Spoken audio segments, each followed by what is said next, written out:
Look. Listen. Taylor. And Merry Christmas. Merry Christmas. Oh, Merry Christmas, one and all. Merry It's the holiday season. Delly Bird. Hey. Have you ever heard anybody say Merry Christmas to one and all sincerely? No, but it's episode 141 of the Look Listen cast. Today we're going to discuss Horizons episode 87. Big, giant episode today. So much happens. Taylor, continue about Santa Claus. I don't believe that Santa Claus is over represented person. This is he's a Pokemon Oh who my travels God. around and gives gifts. Wait, is Santa Claus in Pokemon? He was No way. They did not put Santa Claus in Pokemon. In the first season, yes. We watch our podcast about it. Listen to it. We discuss Santa Claus and all his jinx. Guys, calm down. Mrs. Claus was a jinx? Everybody calm yourselves. This is a podcast about Pokemon and other things. We discuss other things first. Typically movies or video games or food, what have you, that kind of thing. Today's a little bit different, guys, because here's the thing. We got a big, giant, amazing presentation happening mere hours away, Taylor, with the Nintendo Switch 2. What does that mean? There possibly be some big, giant Pokénews of the week. So if that happens, we will record a pickup and enter that in later, and you will get to hear it soon enough. Beyond excited. Even if there's not big Pokemon news, there's still going to be big, giant Nintendo news. We could be seeing Master Chief Collection. We could be seeing Final Fantasy IX Remake, new 3D Mario. So much to discuss. All that and more later today in Look, Listen, Cast. Taylor, take it away. What were you saying? I'm ridiculously excited for this announcement. I'm not normally excited for video game announcements just because they all kind of trickle in, and I feel like I miss things because there's so many different events scattered throughout the year. It's not all condensed into the Keeleys like it used to be with E3. This is going to probably be the announcement that determines if I get a Nintendo Switch 2 at launch. So I'm really looking forward to it. Here's my big problem, Taylor. They're going to release a Nintendo Switch 2 at launch with Mario Kart. You know there's going to be a Switch 2 for Legend ZA with Zygarde all on the back of it. Special edition. What am I going to do? Trade in. Easy. Try it in. Go to Vegas. What a Vegas? Winnebagus? Geese Peep? Yeah, get a Winnebago. We'll go to Vegas and we'll win big. Yeah, that's what we should do. Oh, perfect. That's a good idea, Geese. I keep planning on doing that, but I never get around to winning big is the problem. Geese Peep. Geese Peep. I would like to hear what's new with Peep. Oh, peeping in on Geese. What's Geesin with you, Geese? Geese off with Peeps. Take it away, Taylor. Yes. So if the Switch 2 has an OLED screen, I'm buying I'm it going to throw day you one. a river, and this time it'll be a bigger river with piranhas in it. Not like the last one you threw me into when we met in person. Piranha. Yeah. Ooh, that's an academy in Pokemon Scarlet. Take it away. Big news, guys. I saw a new lifer, which is a new bird I've never seen before. I was in the swamp the other day, and the levels are very low. It hasn't rained in a while, so it kind of forced all the critters to concentrate where there was still water. And so I got to see a Sora. That's right. From the Kingdom Hearts series? No, the horse in Ghost of Tsushima. Ah, Sora.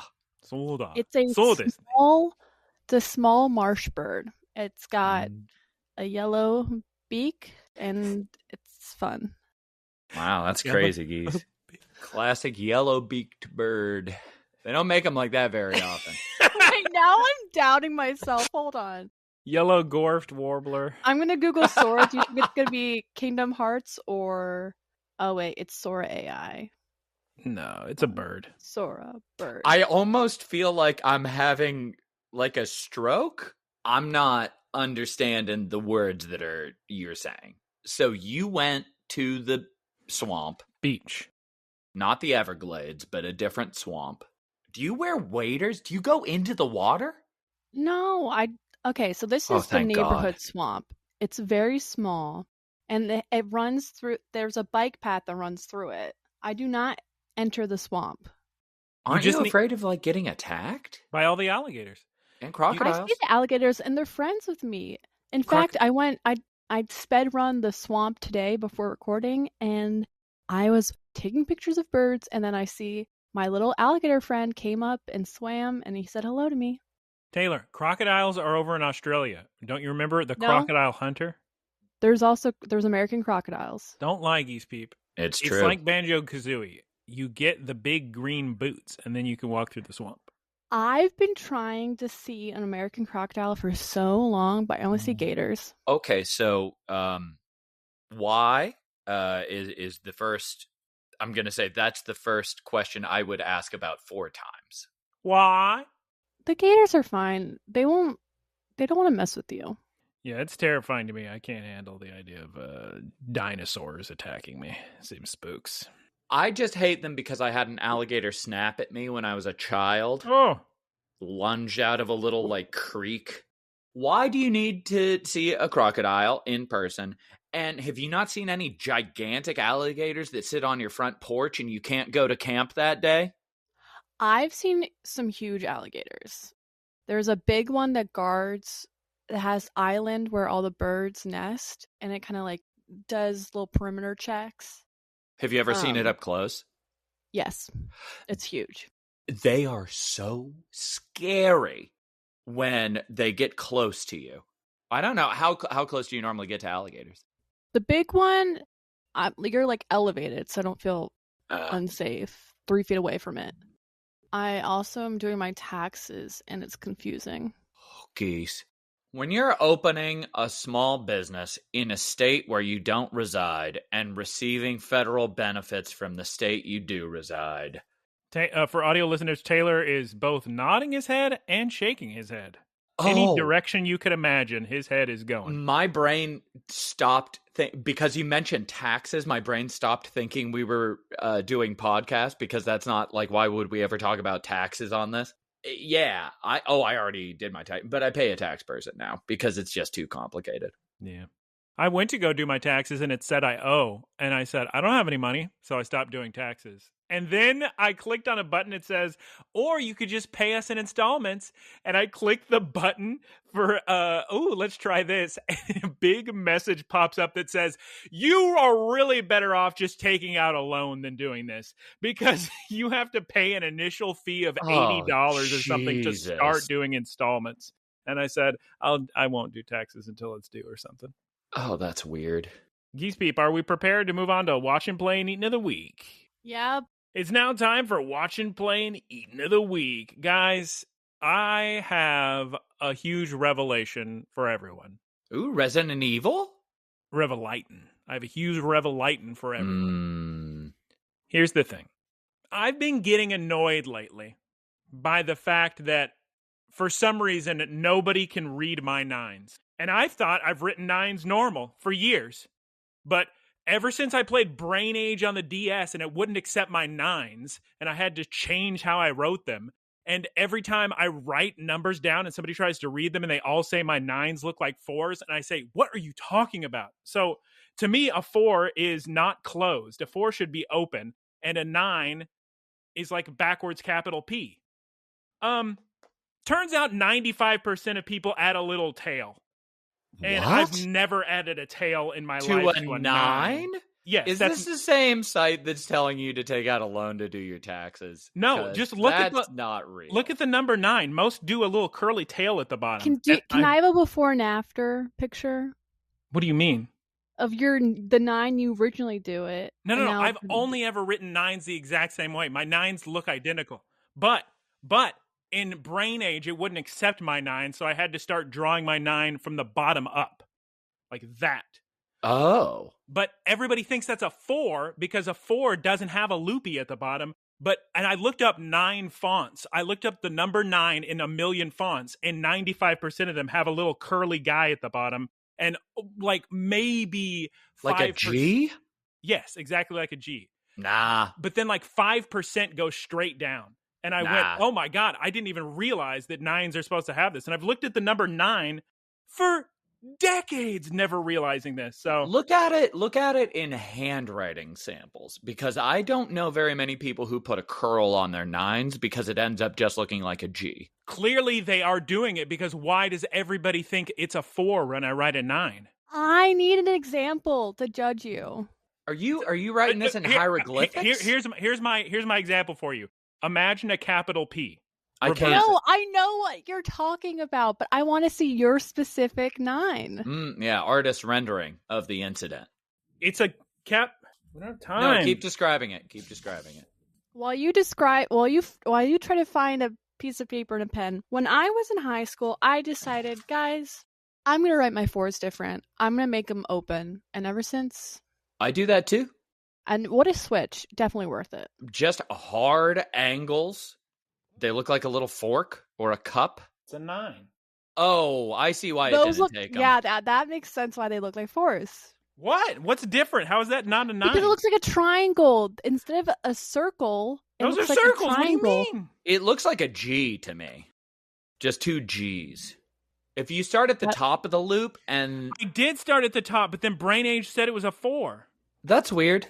We're moving on. This is so boring. This is why Brain Age didn't succeed. This is why there's no more Brain Age 2025. I don't think it's boring. Brain Age did fine.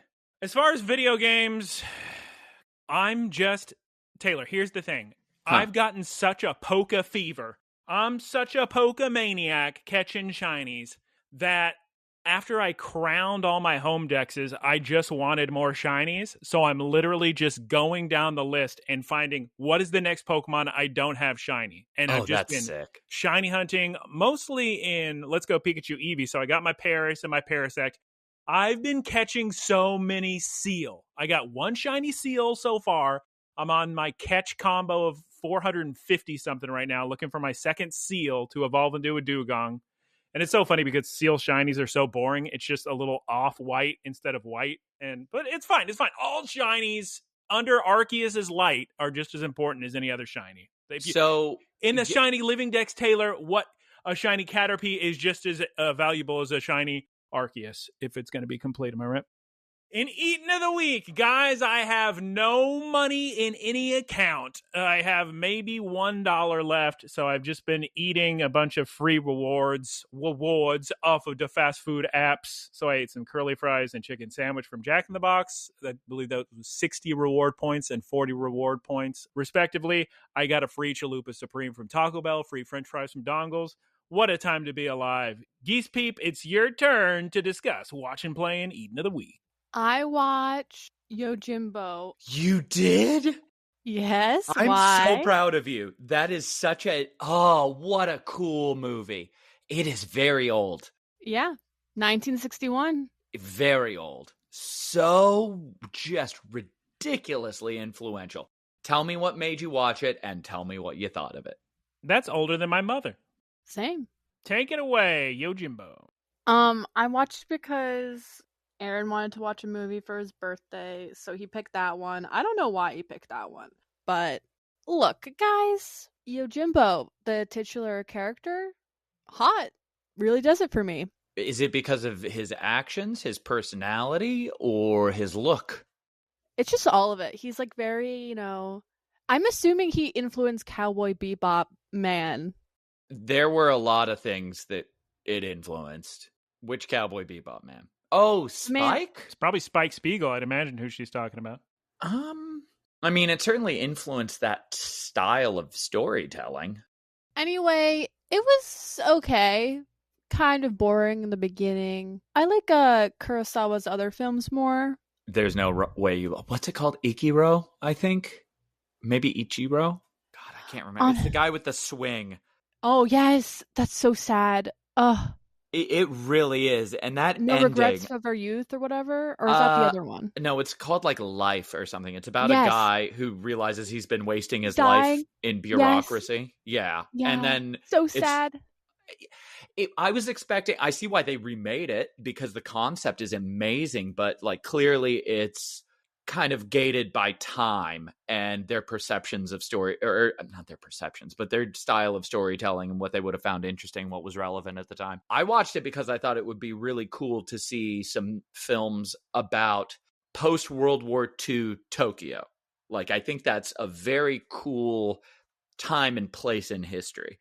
I did not expect the gigantic revelation of the movie to be so muted. I thought it would be a big, grand thing, but then when I finished it, I was like, yeah, that's pretty Japanese. Okay, I get it. He's just quietly doing a really good job for a small group of people. Yeah. Anyway, the movie I was discussing, it was fine. And after I was thinking, because I watched a lot of Kurosawa films when I was in college, and just a lot of Japanese films in general, and I was trying to figure out this one movie that I remember was really good, and I was describing it to everyone, and I was like, there's a woman involved, and there's something about taxes, and a family seal, and then we all Googled it, and the movie that I was thinking of was called A Taxing Woman. There you go. That's great. So I want to rewatch that at some point. Real quick. What did you think of the music in Yojimbo? Because that's out there. I still remember listening to the soundtrack and I was like, yeah, okay. Yeah, it's like groovy. It's like the whole band was drunk. And they're like, yeah, just go with it. You're fine. Yeah. Anyway, I've also been watching this Nordic crime series with my father. We're always watching Nordic crime series. This one's called The R Murders. I don't know how to pronounce the A. It has a little O on top of it. You know how they have it in Let's Sweden? ask Google Translate. This what is the language we're looking up? Swedish? I think it's Swedish. I could do detect language. Or is it Norway? I dated a Swedish girl for a while, and every time I would hear her speak Swedish, I was like, this is a made-up elf language. Like, this isn't what real humans sound like. You sound like a fairy. Sounds like oh. Hold on, let me do it again, Taylor. Ore. The Ore murders. It's pretty good.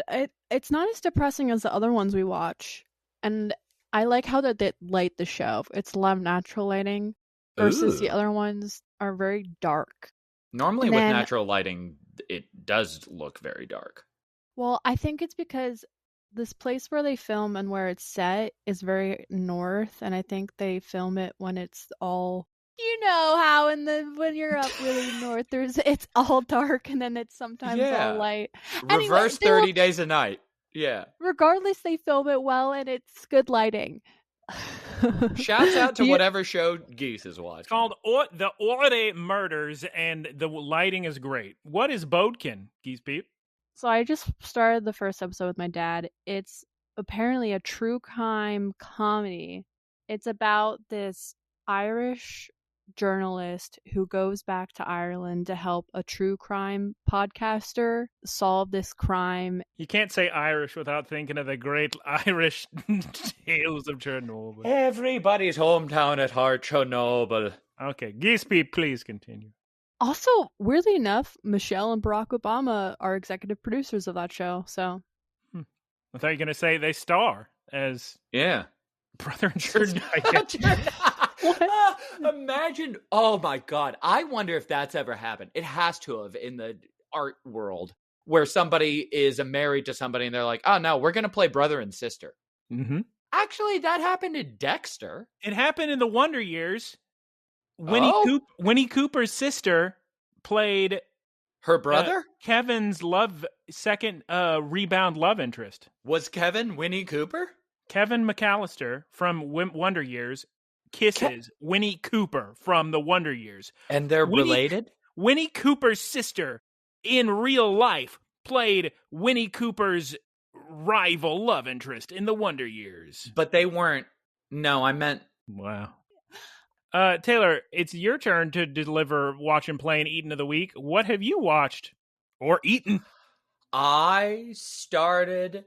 Well, actually, you know what? We're not going to get to the big gun yet. We're going to say I watched The Witch because Eric, while cleaning to house his new dog. He also renamed the dog Cassie as short for Cassian Andor, main character of the show Andor, which is so good. Oh, don't you roll your eyes, Geese. People do way weirder stuff with Star Wars. Yeah, I guess names. that's true. I like how you went Geese People. That where it's like a double goofballatron. Oh, yeah. No, Andor's fine. Andor's terrific. Andor's fine. Very good. I don't like really how liked people it. treat it like it's the greatest piece of art ever made. Oh, well, I mean, no. Half of it is boring as all get out. But they're comparing it to other Star Wars. Yeah, and you know what? The first season of Mandalorian, way more fun and exciting. Anyway, continue, Taylor. Well, it depends on what you like. Like, were you a big fan of Tinker Tailor Soldier Spy? Never seen it. If yes, watch Andor. It's a classic. Newest season. Slow. Oh my God, the set design. It just feels like you're watching the original trilogy, and I don't know how they did it. Then, well, you watch Rogue One. The new season of Andor starting soon, later this month. Disney Plus. Sign up now. Use trial code Disney Plus 1 month, please, with ads, please. Slash tag Geese.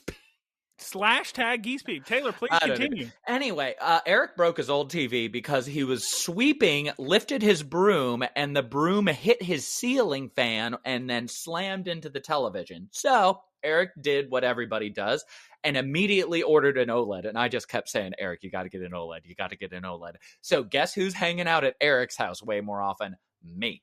You can't not have an OLED in 2025. What is it? Exactly. 1993? Exactly. I'm just shocked that people are... It's just now popular. I guess it was prohibitively expensive or something. It's but TVs are so cheap these days. You can get a nice OLED for like $500 to $1,000. No, I said they were. Like, I don't know what's taken people so long to come around to. It's so cheap, guys. For the past couple years, they've been really popular. But as we all know, the reason I got a Zune HD in 2006 was because of the OLED technology. Screen. That's hysterical. This whole broom story sounds made up. I'm sure he just threw his controller at the TV in anger. Anyway, continue, please. While cleaning for the puppy. So, we watched The Witch. Guncan wants to watch The Witch because she made it through the IMAX screening of, I'm not going to get the name wrong. Princess Mononoke. Almost. So close. Nosferatu. I wanted to say Necrozma. So we're watching Nosferatu in the IMAX, and I don't know what's up with this girl, but every time she watches a horror movie, she says, "I don't want to watch it. I don't want to watch it. I don't want to watch it." The whole movie, she's grabbing my arm with like the grip of the gods, and I'm sitting there, and then the scary part happens, and she'll go, "Tell me when the scary part happens." And I'm like, it already happened. I know I've said it here before, but this girl made it eyes wide open, fixated on the screen, full view Annihilation Bear without issue at all. The whole scene was just like, okay, so is it going to get scary? So anyway, we go through Nosferatu, and she said, oh, that wasn't scary at all. So we watched The Witch. Now, I love The Witch. Do I remember it in its entirety? No. Did I forget that it was an hour and a half and felt very short? Yes. Did we watch The Witch only in theaters and never watch it on an OLED where you can see a weird looking face in the background at the end that totally makes the movie like humorous? Yes. Don't watch this movie on an OLED screen because spoilers for The Witch, when you see the face of Black Phillip talking to Anya Taylor-Joy, it's real silly. It just looks like Guy Fawkes. Big spoilers. It's big spoilers. Very silly. Taylor, are you going to talk about Severance or fried chicken curry fries? Ooh, oh my delicious. God. I've been having a lot of cheat meals since I lost we completed the diet, and I ate 3 hamburgers and orders of fries. I had 8 tacos. I had 2 fried chicken sandwiches and 2 orders of loaded fried chicken and curry waffle fries. Tonight is another taco night.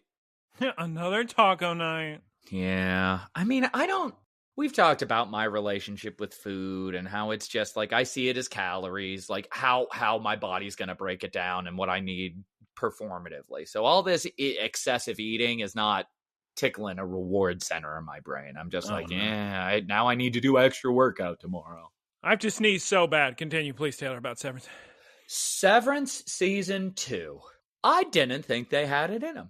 I thought the delay was going to make the show worse. I heard rumors of unpleasantness during production.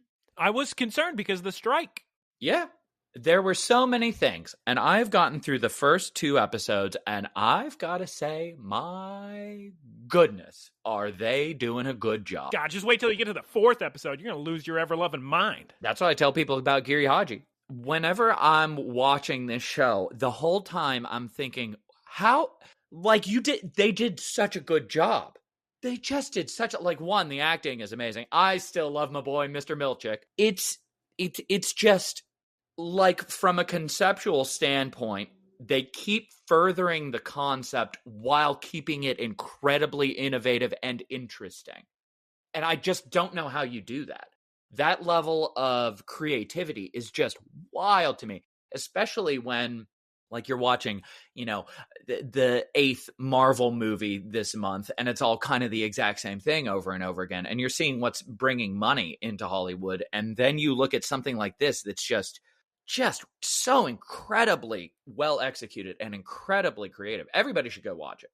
Well, yes, I love Severance Season 2. Severance is by far the best show on television. The only thing I'll say about Season 2, and this isn't really a knock against it artistically at all, it's just Season 1, I had a very easy time recommending to my family, older members of my family, oh, look at this wonderful show. Because Season 2 goes so much more Twin Peaksy and mysterious and really goes out there with the things it tries, it's harder for me to recommend it to them because I don't know if they're going to be into it as much. But yeah. For sure. I absolutely agree. I'm very curious to see where the show is going to go from here. And it was a tough sell for me because I'm sure a lot of people really enjoyed that first, the very, very first sequence of Season 2. I wasn't the biggest fan of it. What, taking so long running through hallway?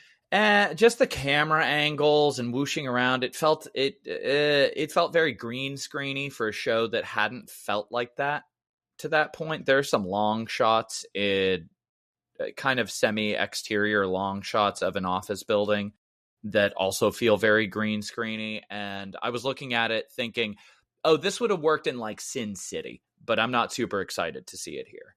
Yeah, it's a great show. Everybody watch it. All right, guys, let's move it on along. Time for Pokénews.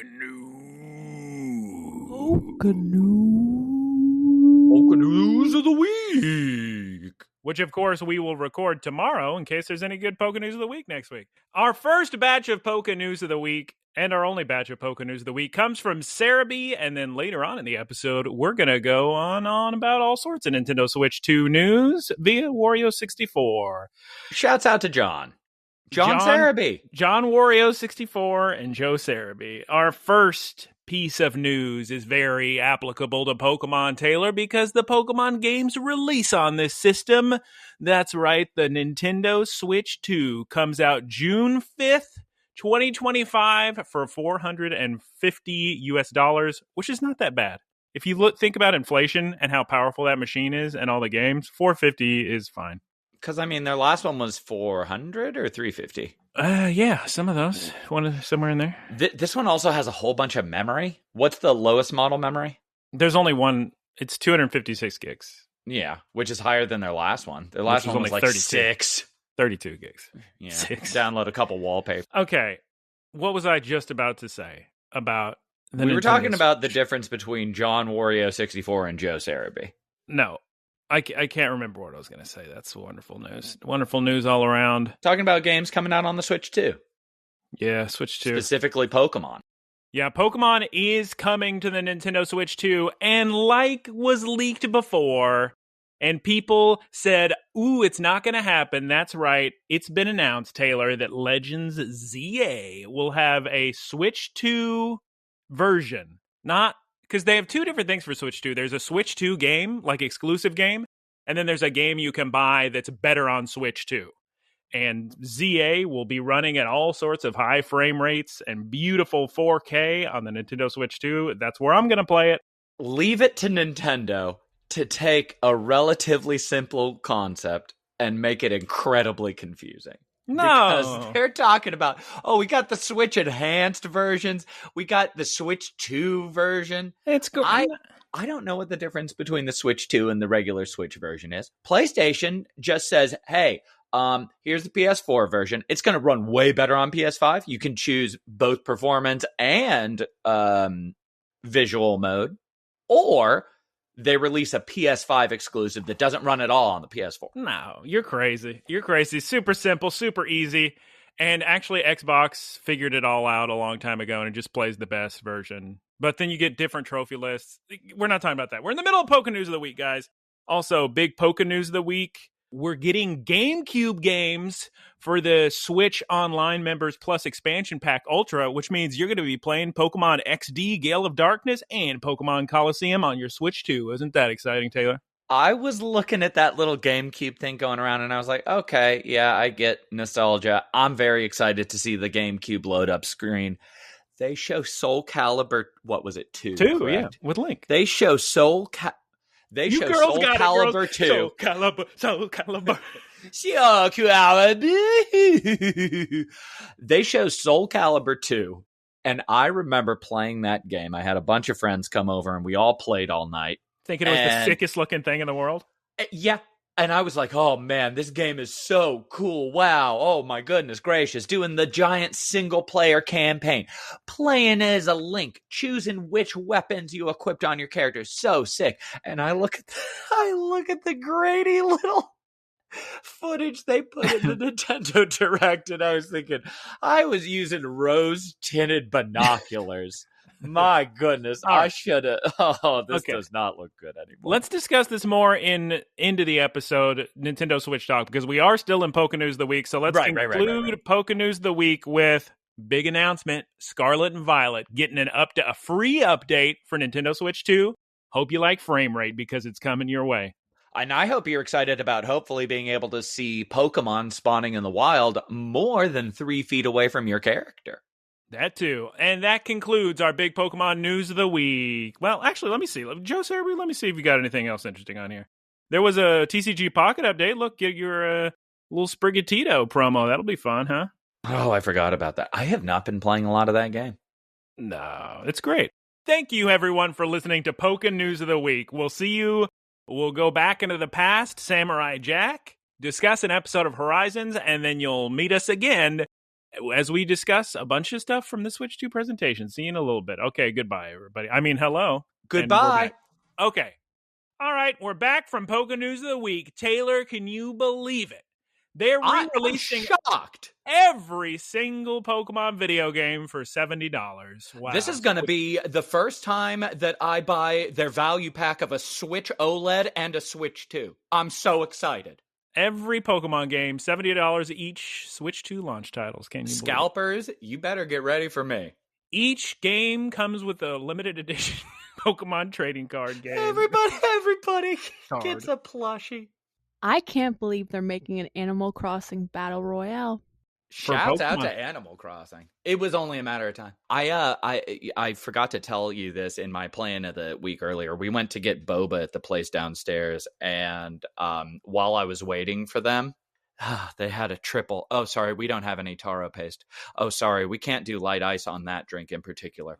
Oh, sorry, we started a new system, so we don't have your rewards account. And I was just laughing. I was like, you can't say that many no's in a 1 minute period.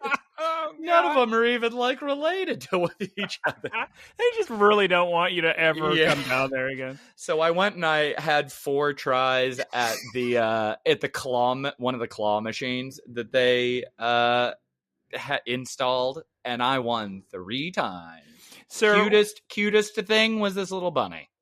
Sir, our credit card machine is down. We're cash only today. Unfortunately, we're owned by a British company, so we're only accepting pound sterling today. Oh, God. It is now time to discuss an episode of Pokemon. Taylor, can you please tell us what happened last time on Pokes? Previously on Pokemon, the gang are still in Laqua. Wow. Geese Peep, can you please tell me the name of today's episode in English? the guidance of the black Rayquaza. Or in Japanese, 黒いレックウザの導き.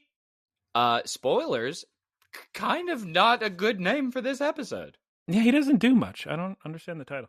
Taylor, can you please give us a one-sentence synopsis, please? Oh, Taylor, one-sentence synopsis, too. Okay, Oh, Geese Peep's one-sentence synopsis? Zygarde's master plan? Actually, a very good... They should have called this The Guidance of Zygarde. Well, that's next week. Title. Is it actually? Something like that, yeah. It's about Zygarde.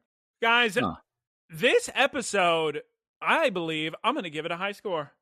I wonder why? You'll find out now. I'm giving it a high score because plot happened. And I've been starving for plot. Yeah, what happened, guys? They just, they did a lot in this one. What is wrong with it? Before we start, what is wrong with this company and pacing? Probably. Bad. They're bad at it. They got to line it up with the toys and the card game and the video game. I mean, I know they have A team, B team, and replacement B team, but this is...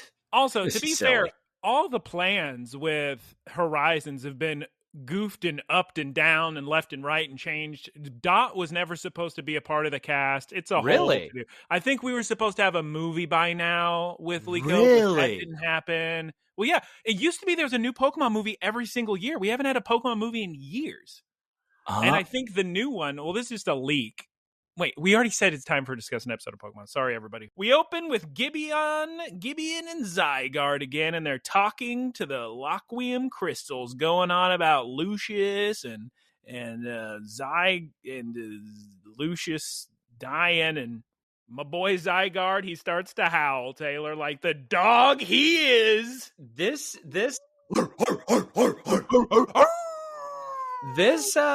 episode really made me appreciate the utility of Pokemon in a storytelling and solo character perspective, because normally I would be sitting there saying, oh my god, why is this character just really loudly talking to themselves about their thoughts?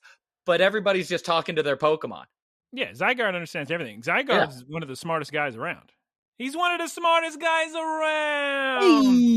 Some would say 20 steps ahead. This dog went to college. Got him. Yes, he did. He went to dog college. Anyway, he's done being a dog. He summons all his cells, well, not all of them, I'd say close to 50% of them, to transform into Zygarde. 50% form shiny. Ooh, look at him. He's huge, Taylor. Straight out of X and Y. Wow. I wish there was a normal Zygarde in the show, too, to really highlight how sick the shiny was. What do you mean? Oh, I got you. And Gibeon is so inspired by 50% Zygarde that he says, oh, wow, I'm going to stand up too. Let me get out of my wheelchair and... I know this wasn't supposed to be comedic. Oh, it's hysterical. He falls on the ground. But it's one of the... It's like top 5 funniest moments in the show for me. Because you just got Zygarde turning into this 20-foot tall behemoth, howling. And then you have Gibeon, the big bad of the show, can't even stand up out of his chair, and then just reveals that he has a similar mechanic to Bane from Batman. Oh, yeah, he does. He just sucks up some Laquim crystal juice, and then he can stand again, and now he's young and healthy, and look at him. Just great so hair. Silly. Yeah, great hair. Why he's a shampoo. Laquim shampoo. He's like 140. Yeah. Oh my god, Amethio's here. Theme song. Jeez Louise, God. Guys, I briefly forgot he existed. Who? Me Amethio? too. Our boy? Although, to be fair, I forget most characters exist. Well, anyway. Until they show up for a battle. We're back from the theme song. Amethio's here with Sarah Ledge. And he's yelling at Grandpa, Grandpa, you can't trust Spinal. He's gonna backstab you. He's using you, Grandpa. Don't you know about Laquim Sphere? And then the two of them argue about Laquim for quite a while, for being honest. Question? Yes, question from Geese Peep. What is the Laquim Sphere? We don't even learn about it. Guys, I don't remember. I don't know if it's a translation thing. I'm guessing it because he talked about Laquim Sphere in regards to something he saw in Spinal's laboratory. So it's something to do with how Spinal uses Laquim on Pokemon, I'm guessing. That's what I thought. Is it like a Pokeball? I don't think so. But it might be like a Terra Orb. That's a thought. But I think it was just how... I'm not 100% positive on that. But Metheo's yelling to Grandpa, Gramps, Umbreon's pain. I watched it with my own 2 eyes. We can't do this to Pokemon. We're going to make him go berserk. It's not right, Grandpa. But Taylor, Gibeon just won't listen, and he yells at Zygarde, keep digging up that Lockwium, Zygarde. Don't listen to my insolent grandchild. And then we find out that this actually is taking place in the past, because we cut back to Fritos and the kids reacting to the giant portal, because the giant portal now appears because Zygarde starts digging in the Lockwium crystals. Very sick, very sick. Not a portal, though. It looks like a portal, I'll tell you that much. It's like a twister. Yeah, twister portal. It's like a vortex. Yeah, it looks like a vortex. Yeah. Oh, no, we have to battle first. Great. Spoilers. We don't actually have to battle much at all, so this is wonderful news, guys. I wish that instead of just a vortex, there was some kind of weird time dilation going on where people were just forgetting things, or they were like everybody was freezing briefly. Something to highlight the effects of Lockwium instead of just a random vortex. That's what they should have done, because that's what they do in Legends of Arceus in the time-space distortions. You walk into the area, and then you get all these Pokemon from the future. Very sick. Whoa, spoilers. And thank you for the information.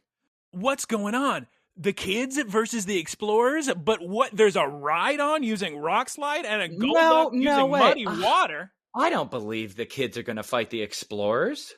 They aren't, because Metheo's goons are here to save the day, Taylor. Oh my God, our boys are here. Oh, I can't wait to hear their names. I guess Metheo was just like, make sure you stop my dad's crew at any cost. And he was like, oh, if you run into Liko, help them? Or what do you think? Yeah. Stop the explorers. They're up to no good. Don't put too much thought into the planning here, because it's...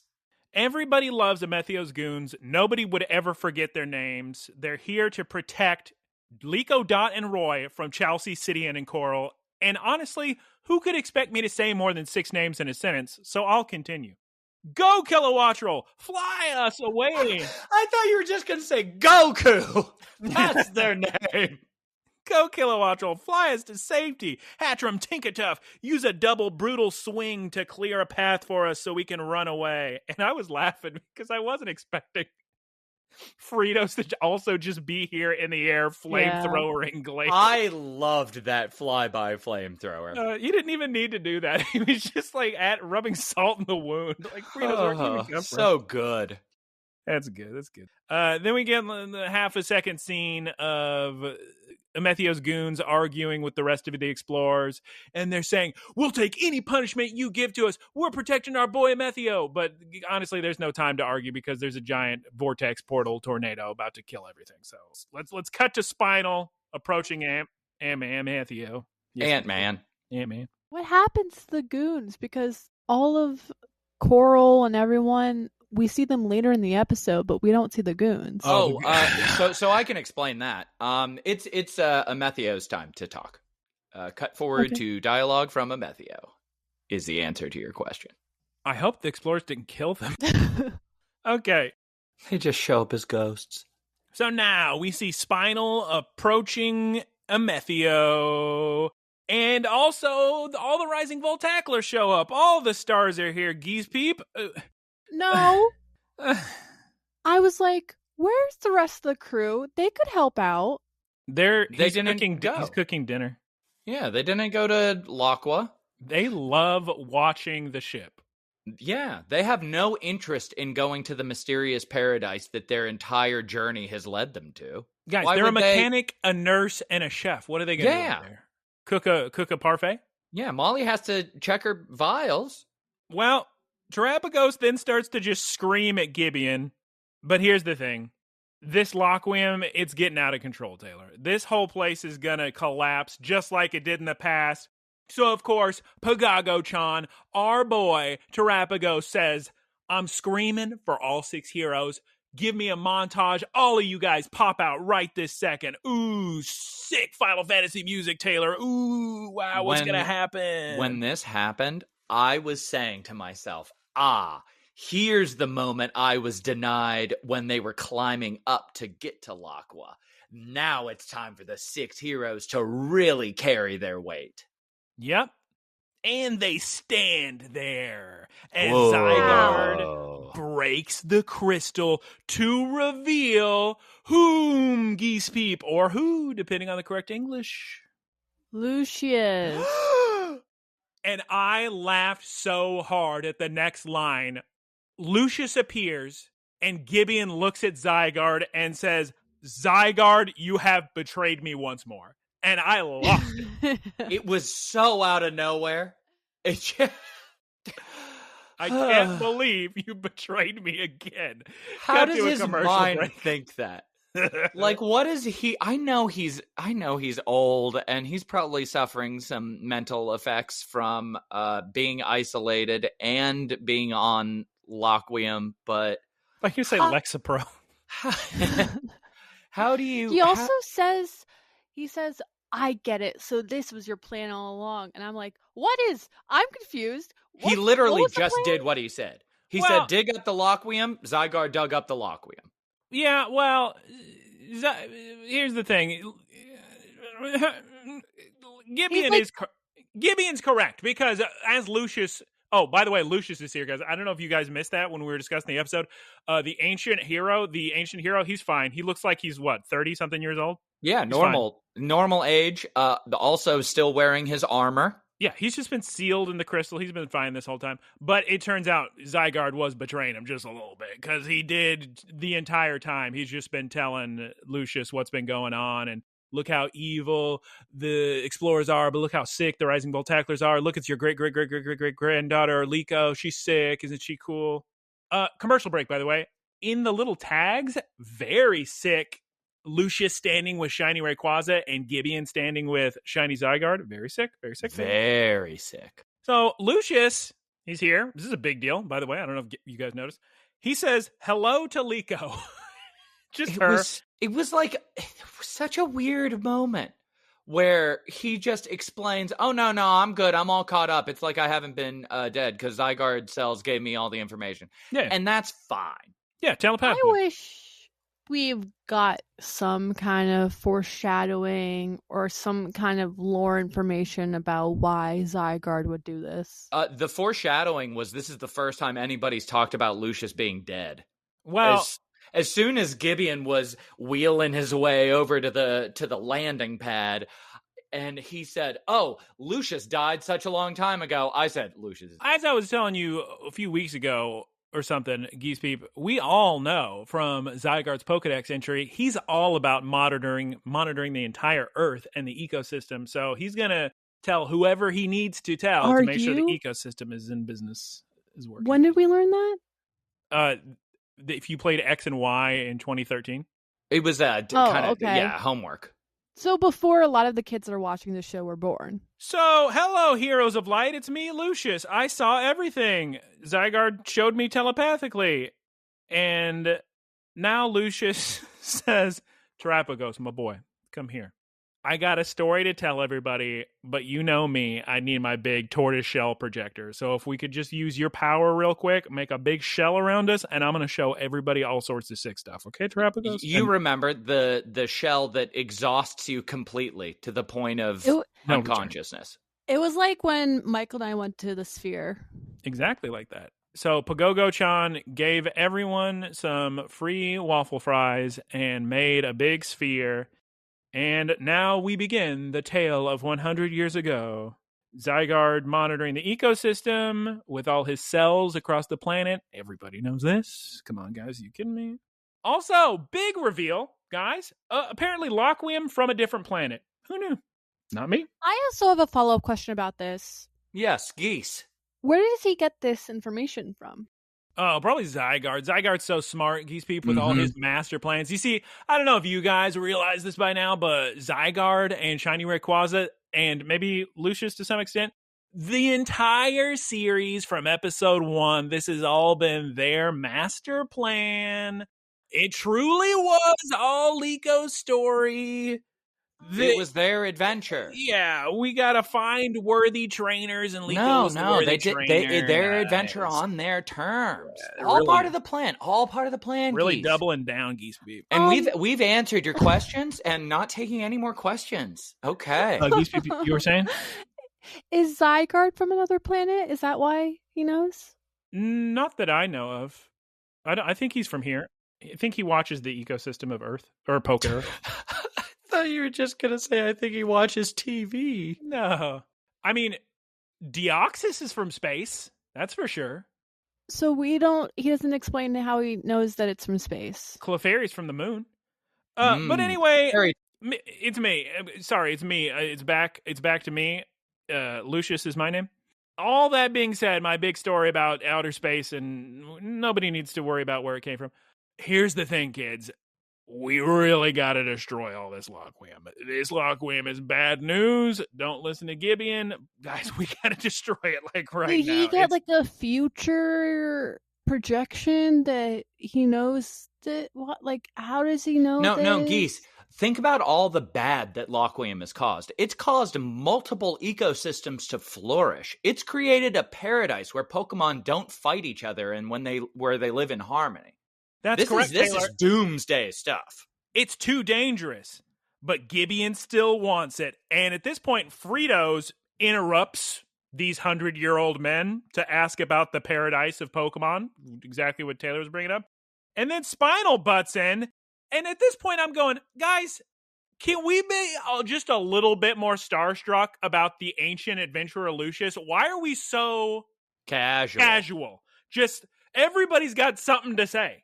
It's strange to me. I don't know. Someone, I think it's Lucius, explains that the paradise is going to be okay because, guys, don't worry. They found a different energy cycle. And I'm like, yeah, what? They're fine. I wouldn't worry about it. Can you explain further what that energy is? Yeah. I got you, Geese Peep. Yeah, Geese Peep, I got you.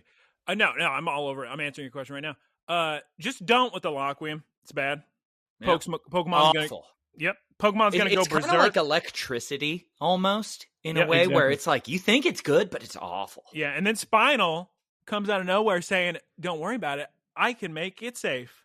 But everybody hates Spinal, so obviously, no. And we have to do the opposite of what he wants, and we have to know that it's no safe. Exactly. So that's why Gibeon makes the call for the explorers to begin the extraction of the Laqua. Go Magnezone, power up those drills, activate the Laqua. We will have endless Laqua, and Exceed will be a triumph over all. All the trees are growing, and all the Pokemon are losing it.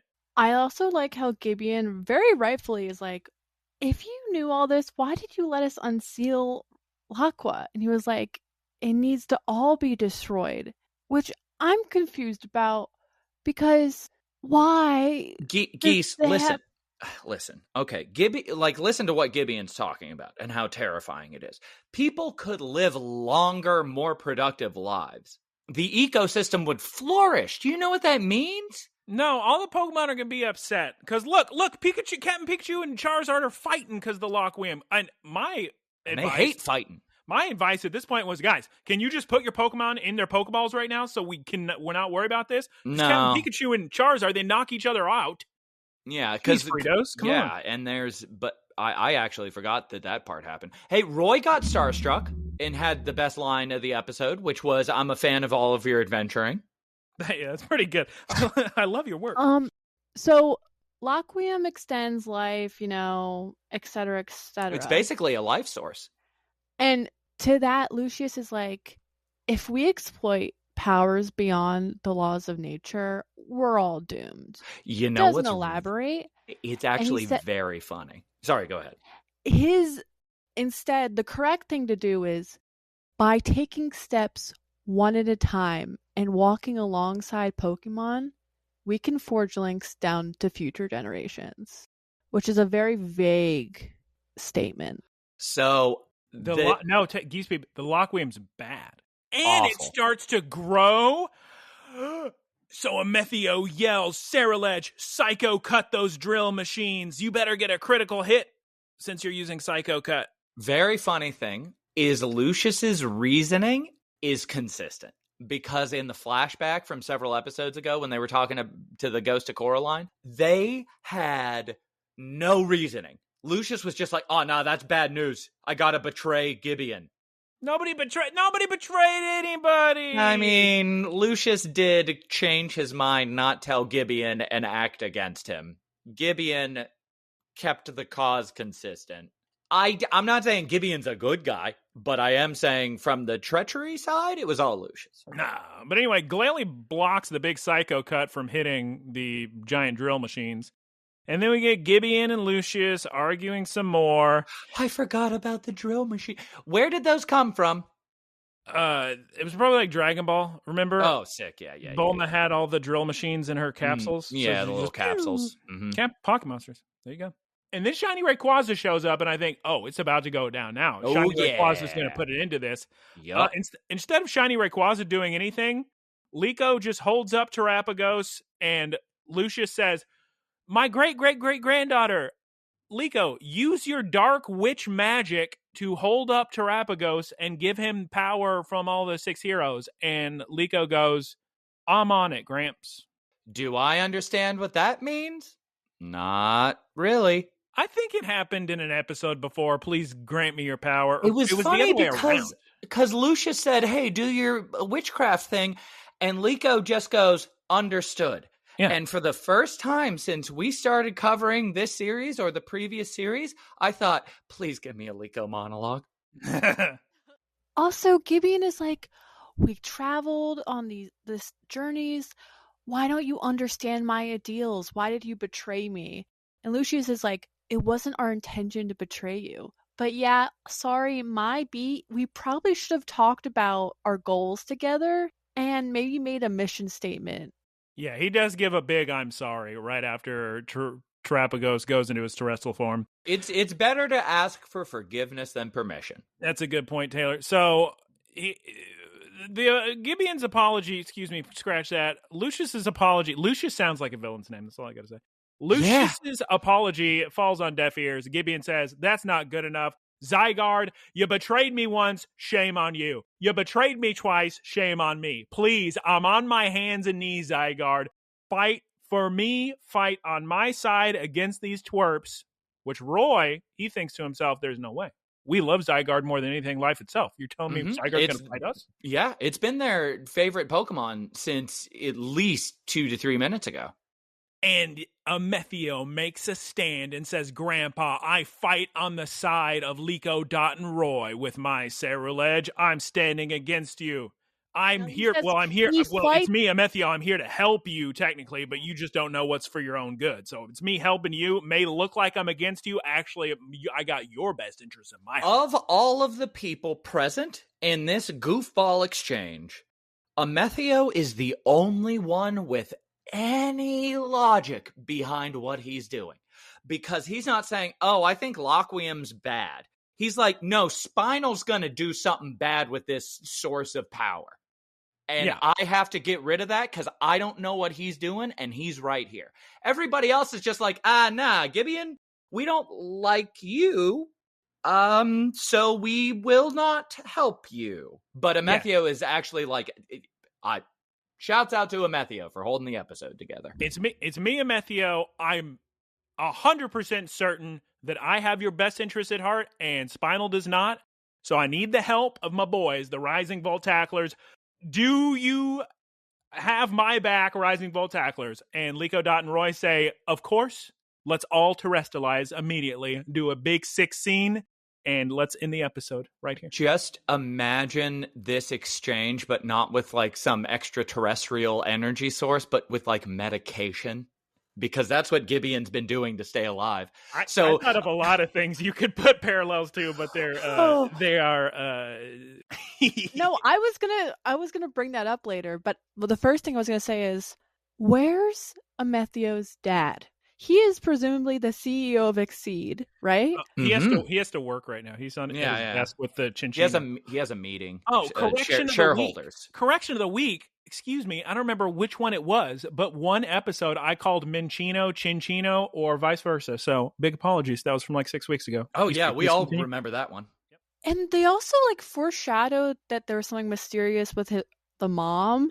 So do you think that's going to be resolved or no? Not at all. I'm thinking that Ghost his mom. mother is Laqua. No, she's the lady who got hit by a bus. He's She'll be like back. Anakin. Skywalker from Tatooine. Exactly. Yep. So let's discuss the episode after Geese Peep gives us Frito's seminar of the week about Zygarde. Please. Geese Peep, please.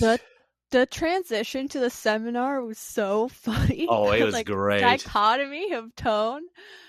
Hey, at least we're actually talking about a Pokemon in the episode, am I right? And Yes, it's not just about I was Crabrawler.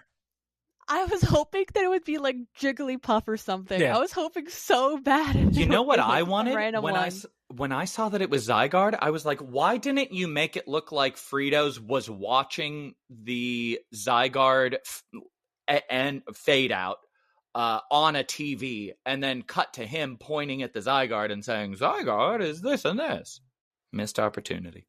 Ben Geese Peep, Stiller please would have take it. done it. Dun, dun, dun. Dun, dun, dun. Geese Peep, take it away. Today's Pokemon is the order Pokemon Zygarde. Not the information Pokemon. The order Pokemon.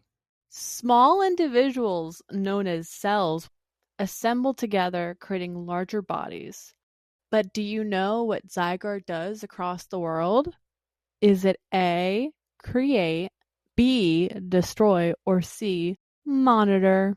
C, monitor, much like I told you a few weeks ago, and Taylor tries to do every time he does a route in Pokemon Go, and yet fails every time. RNG, Yes. they tell me. Zygarde is said to scatter its cells across the world and to constantly monitor the ecosystem for any issues. Yep, just make sure. Make sure everything's good. And then we get a really weak animation where we see Captain Pikachu in the kitchen, and he finds a cabinet with A cabinet. with cupcakes in it, which, first of all, not the way to store the cupcakes. But he's looking around, he sees no one, so he starts eating them, and then we see a cell materialize and watch Captain Pikachu. Weird. Why are you so wrong about every single animation? Because they're all, everyone that's funny and great, you say, this one's a bad animation. This is cute, funny, silly, joking, because they say that the Zygarde cells monitor everything. So the idea of even a Zygarde cell monitoring Captain Pikachu sneaking a little cupcake in the kitchen at night, hysterical, fun, cute. Anyway, your opinion's wrong, Geese. A bit of levity after Evidently. the big battle. I think maybe it would have been better if they had, like, jaunty little music to the animation. The animation was weirdly silent. And it wasn't, was kind of creepy with the cell being like semi-visible and just Yeah, sitting like there. it would have been a different tone if there was like, the typical show goofy music. They should have done Pikachu practicing his singing and then feeling like somebody was watching him. Or like putting his hat on and posing in the mirror. Oh, that would have been so good. He was sneaking a cupcake. It was hysterical. Everybody loves it. So this episode I enjoyed a lot. Lots of cool plot. Lots of big reveals. Got to see a bunch of funny I was laughing a couple times. I mean, mostly slapstick reasons, I guess. Gibeon falling out of a chair. And Gibeon falling out of a chair is hysterical. You betrayed me for the last time, Zygarde. Very funny. Oh, so goofy. And then saying, you've betrayed me twice. Please don't do it again. Please. Do we think that Zygarde is actually going to team up with him, or like is there like another twist that Zygarde's actually going to not do? Here's the thing about Zygarde. His loyalty is with planet Earth and keeping the ecosystem in check. And I'll tell you right now, he's probably, even though we don't want to get into the weeds, or Lucius doesn't want to get in the weeds, Zygarde has definitely telepathically told Lucius that, guys, if we mess with this Laqua, the ecosystem's going to explode. Zygarde is definitely just going to keep whatever is important about the ecosystem in his mind. That's his whole... That's the reason he was created by Arceus. Or actually, let me look up a Pokemon creation chart. He was created by Deoxys. It was a creation of Deoxys and Clefairy. Deoxys is just flying around. You're just saying the names of the Pokemon I said earlier from space. Yeah, but, I know. That was the joke. Yeah, I'm laughing a little bit inside. Well, yeah. What? I'm smirking a little bit. I'm going to see... but yeah. It's an interior smirk. Yeah, I'm looking if Xerneas and Yveltal made him, or if... Anyway, please, Taylor, this episode's great. to me. I had a lot of fun. I thought it was super cool. I have to give it a big score because so much happens. We see Lucius in the flesh. I probably have to give it a 9.0, actually. I'm going to talk more about it. Taylor, please tell me how you felt about the episode while I'm looking up a creation chart to see who created Zygarde. If it was Arceus himself or if another higher ranking legendary did it. I hope it just gives you a bunch of links to the bios of the people who did monster design in X and Y.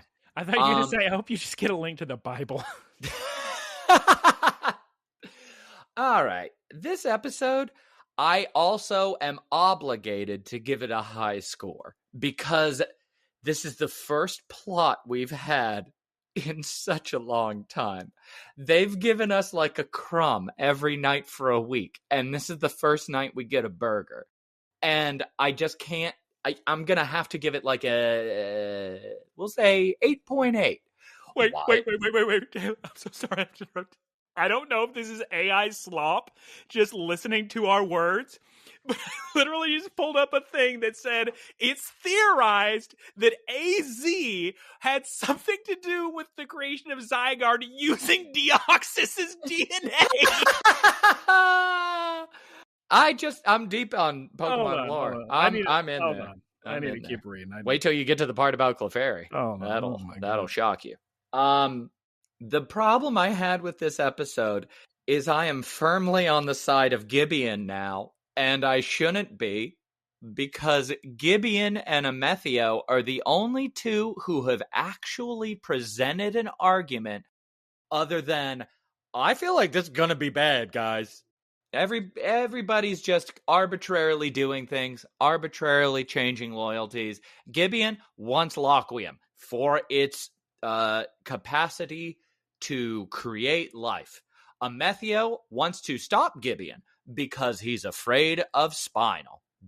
Those are the only concrete things in the episode. Did you say 8.8? Yeah. Okay. Although if we were getting regular actual plot, like if they had sprinkled this out over several episodes and made the battles interesting, like the idea of Fritos just coming in from the sky dive bombing is hilarious. They should have done more than what they did the past several episodes. If you're going down to 8.8, I got to give it a 9.2 to balance it out a little bit. Yeah, that makes sense. Yeah, they also just I don't know about this episode. None of the stuff makes sense. All the 6 heroes of light wasted again. Guys, here's the funny thing. Now I'm so excited about this episode because of just fan theory in my head. What do they call it? Headcanon? Because now I'm thinking, because we know in Legend ZA, AZ is a main character. So what if in ZA, it's all about the history of Zygarde being created from Rayquaza? Oh my God. So this episode has... This episode, every vowel sound. This episode made you excited about a game. Oh my God, I can't wait. It's what this show does to me too. How about you, Geese? Yeah, Geese, how'd you feel about this episode? I don't know what you're talking about. You have historically incorrect opinions. Oh my God. They completely ruined the big moment of revealing Lucius with already showing us what happened in the past several weeks ago. They didn't use the 6 heroes like Taylor said. They explained everything, but at the same time, nothing at all. It was dumb. The pacing was completely bonkers.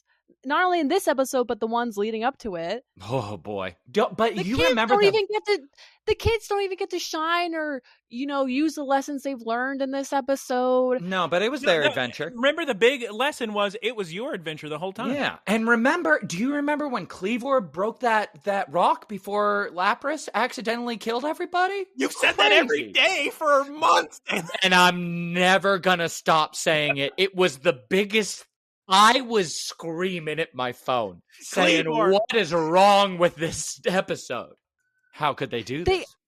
They also could have made this more important or the stakes higher, but having the entire Rising Volt tacklers there and all chipping in. Instead, Amethio is like, Liko.Roy, come on, guys, just bring your regular Pokemon and not the 6 heroes you have access to help me defeat my great-grandfather or grandfather or whatever he is. It's only 100 years. So that's not that. It's like great.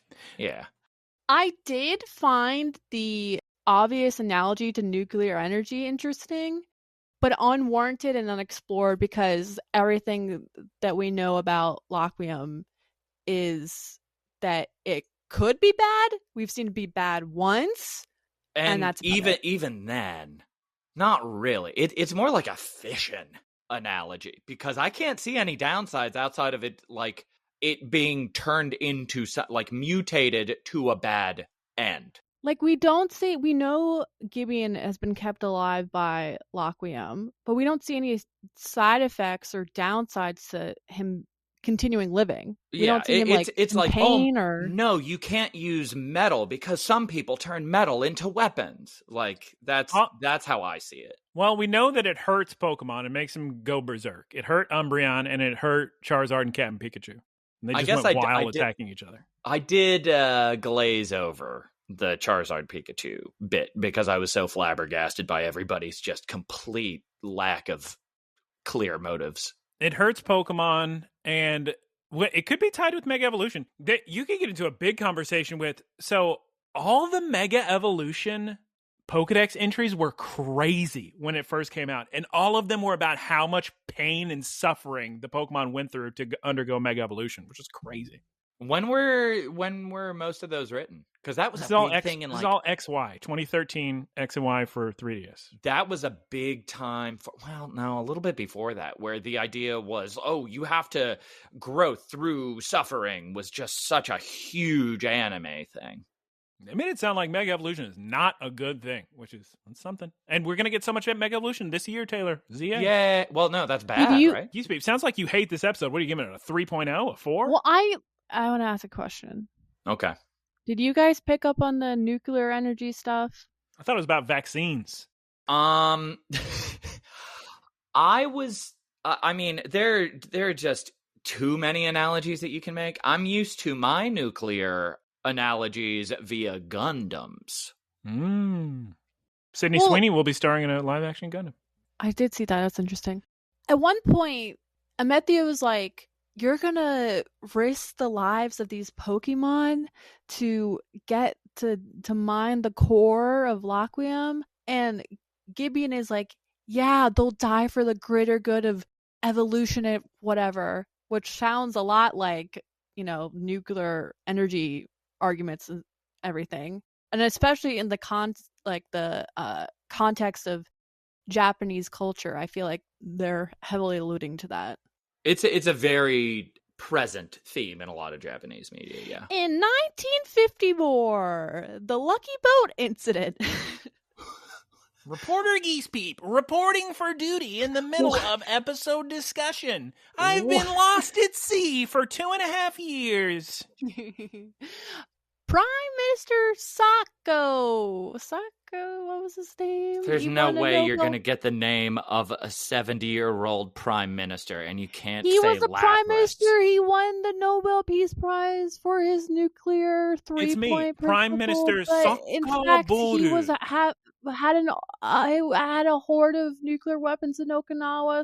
Just saying that if we want to talk more about Japanese culture and history and nuclear weapons and nuclear energy in general, I'm very informed about it, and I've read many papers and wrote many papers. Well, based on your papers, what score would you give Pokemon Horizons episode 87, Kuroi Rekuza no Michibiki? What did I give the last one?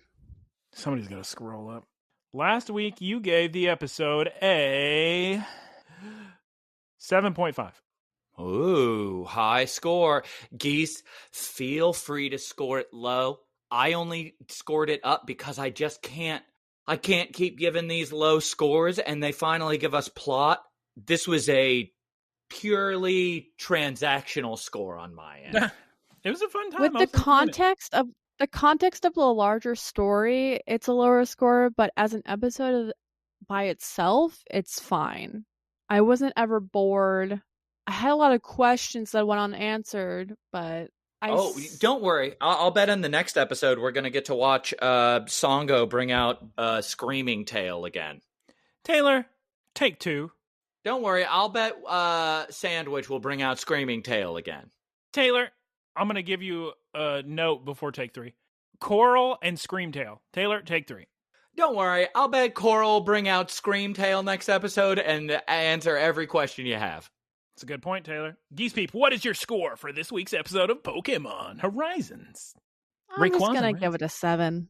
7.0. Higher than it deserves. I mean, higher than I thought. Oh. I gave it an 8.8 because of the plot.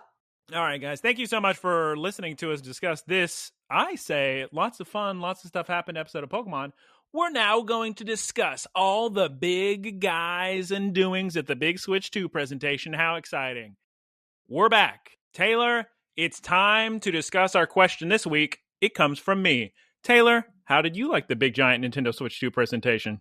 I was surprised multiple times, but it feels kind of like Nintendo presentations they don't really surprise me. Not from a hardware standpoint, but from a software standpoint. So they're always going to pump out their exclusives.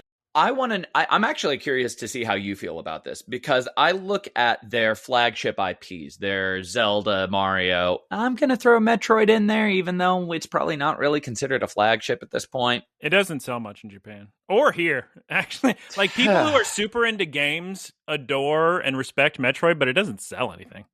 That's wild. That's just wild because of how much it's influenced so much. I've never seen exploration like I have in a Metroid game. Yeah, you wouldn't have you wouldn't have Symphony of the Night without Metroid. Definitely. It's very influential and beloved. And really, people thought it was a much bigger deal. Over here, at least, than it actually was. Yeah, I still remember that Electronic Gaming 10. Monthly. Yeah, 10 out of 10. All I still fours. have that issue, and I'll issue. go look at that occasionally. Yeah, I kind of going into Switch Directs, I already know, okay, I'm probably not going to be a day one adopter of this console. I have a Switch with a lot of games I haven't played on that already. Taylor, there's never been a better time for you to be Taylor, because are you joking me? You're going to get the Switch 2. Might as well get it on launch day. And what is waiting for you to be played? The Switch 2 enhanced versions, ultra frame rate, wonderful 4K, Tears of the Kingdom and Breath of the Wild. All for Taylor. Yeah, and it does have HDR, which was something I was really excited about. Right on your 120 OLED. frames per second, which is amazing. But it's not an OLED. It's an LCD. No. I'm not talking about your Switch. I'm talking about your television. I'm saying attach your Switch to your television so you have an OLED 4K 120. My TV doesn't even do 120 4K, so my Switch 2 is going to be more powerful than the darn television I'm playing on. So I'm going to have to do 1080. I think I can do 1080p 120. Maybe, guys, I've said this multiple times. I feel like I just don't even want to look at 120 because I don't want to be spoiled and then 60 is not good enough. So maybe I'll just stick to 4K 60 and not even think about it. Just when I was big into playing Overwatch all the time, I met so many people who would say, "Oh yeah, I've got to play at 240," and I was sitting there thinking, I mean, 60. There's a big jump from 30 to 60. I remember the years. I'm sure you remember the years where people were like, "The human eye can't see past 30 frames per second." Well, I got so many. This is going to be interruption tangent. The Nintendo Switch 2 presentation discussion. I'm sorry, everybody, but I have so many things to say about that. Yes, the leap between 30 and 60 is huge. When I was a kid, I said. Or a kid, I don't know. How old was I? 15. I remember saying, actually, I prefer 30 frames per second because Metal Gear Solid 3 was 30 frames and 2 was 60. And I said, I like how 30 looks. I think it looks better. It makes sense because you're so used to it. And it's a very jarring, weird soap opera kind of feeling where you look at it and you're like, this isn't right. Yeah, it was odd. But It was only when the PS5 came out that I became accustomed to 60 frames per second, and now it bothers me to not have 60. So I am currently playing Monster Hunter Wilds at 40 frames per second. That's what I was... You're never going to get it a word out, girl! That's fine. That's what I was going to say, was there's a huge jump between 30 and 60, and apparently there's even a big jump because 40 in Monster Hunter is a lot of people are doing for a little bit better visuals. Yeah. And apparently even 30 to 40 is a big deal. So please continue. It's just noticeably more stable. It's faster, obviously, like 25% more faster. 25% faster or smoother, however you want to look at it. Yeah, that's definitely a noticeable difference between 60 and 120, because my TV can play 120 and I'll play Destiny at 120, and looking at it, I'm just thinking, I remember trying to get a game it was Fortnite. I was trying to get it to 120, but I don't think my TV could display it because Fortnite was running at 4K, but maybe it could do 1080p 4K. I mean, maybe it can do 1080p 120, but it definitely can't do 4K 120. So I've never seen it. Although Pokemon Go, I think, runs on my phone 120. Or 240, yeah. Yeah, it's super fast, and I'll never forget the moment, because I had never switched on that, because I was just concerned about battery life. I'd never switched on the toggle unlock native refresh rate in the settings of Pokemon Go. Oh, I'll bet that was jarring. Well, here's what happened. I was on LAX Flyaway, didn't pee myself that time, but I was on LAX Flyaway going to airport, was walking off bus, and I saw a man playing Pokemon Go, and he was playing on unlocked frame rate, and I said, What is going on that screen? And I immediately did change the setting. I went, oh my God, this is a game changer. Guys, let's talk a little bit about some games coming out. Mario Kart World looks incredible. It looks so good. I couldn't, because I wasn't watching it live. I was asleep. What am I going to wake up at 6 a.m.? Calm down. I wake up, immediately turn on presentation. Mario Kart World looks so good. It looks so clean. Oh my God, I'm super excited about that. I'm not crazy about the Mario Kart game. They're fun. It's just not for me. I've never been a big racing game person. It really does highlight what I love about Nintendo. And I've read like some comments on the direct stream that I watched. People saying, "Oh, I hate exclusives. I can't." Well, I mean, it's not like I'm losing sleep over it. Just because I don't have any social media, so I never know what anyone's thinking outside of people that I talk to. So people are saying, "Oh, I hate exclusives," blah blah blah blah. But I'm thinking, do you know how much better this experience is going to be because they're designing it specifically for their console and with zero malleability? It's not saying, oh, well, if you have this version, you can do this. If you have this version, you can do this. Oh, we have to have it run on these student laptops as well as these $7,000 PCs. It is just what optimization looks like. And I love seeing that. I'm big in exclusives camp.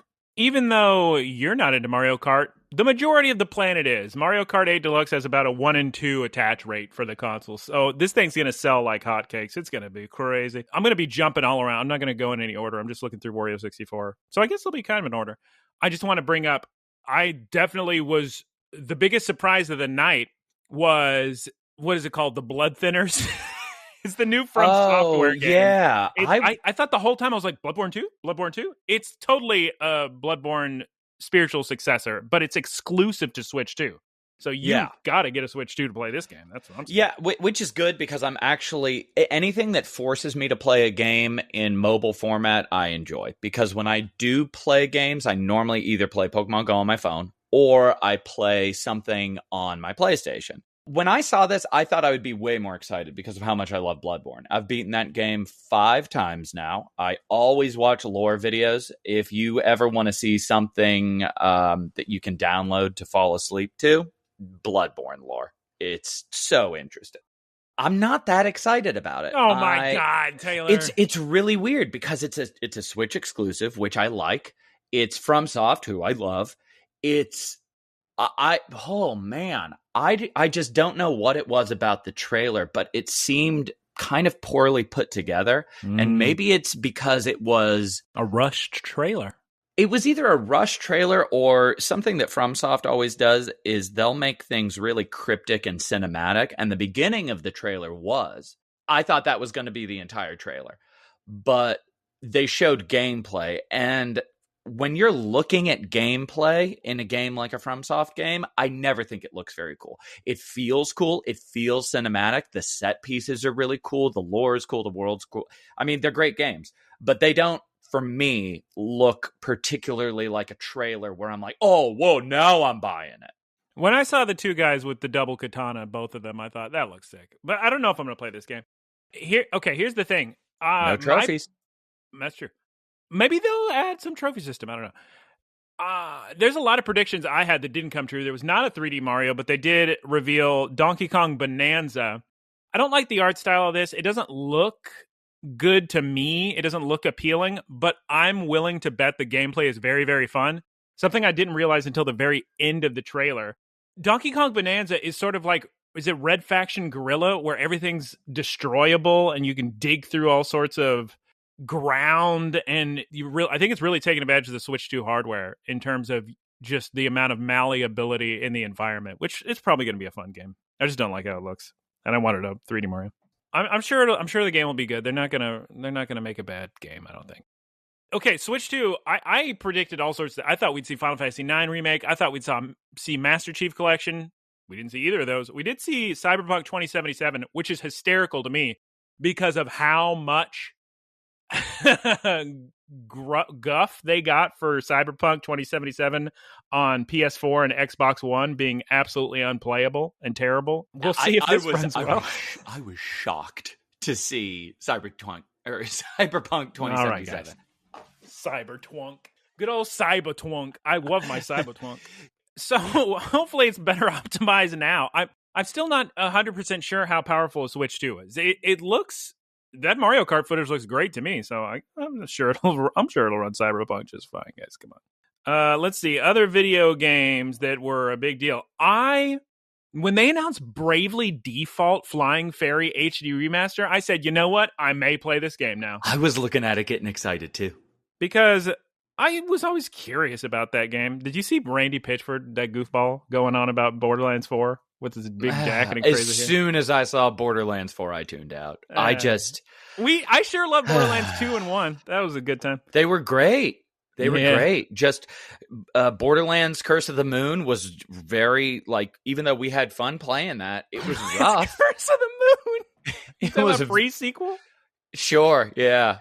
Moonbound. If you like Hitman's coming, and they're doing that thing they did with Bayonetta as well, where they have special Nintendo items you can use, like green Luigi outfits and Mario outfits with a big mushroom or whatever. What was that one game? It's like Demon Machina or something. Yeah, that's a sequel. Demon X Machina, whatever. I thought you owned a special edition of that or something. I probably do. Probably have a couple strategy guides for it.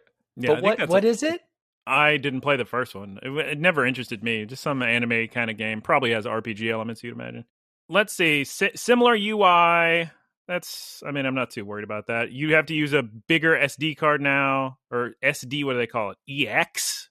The bad thing about that is I have so many 512 gigabyte Nintendo micro SD cards, and I don't know if they're going to work. No, old SD cards don't work. You have to use new EX cards. Awesome. But I'm sure you don't have to buy it day one. You're going to have 256 gigs of storage, and you can delete stuff you're not playing anymore, and you can buy one when it's on sale or something.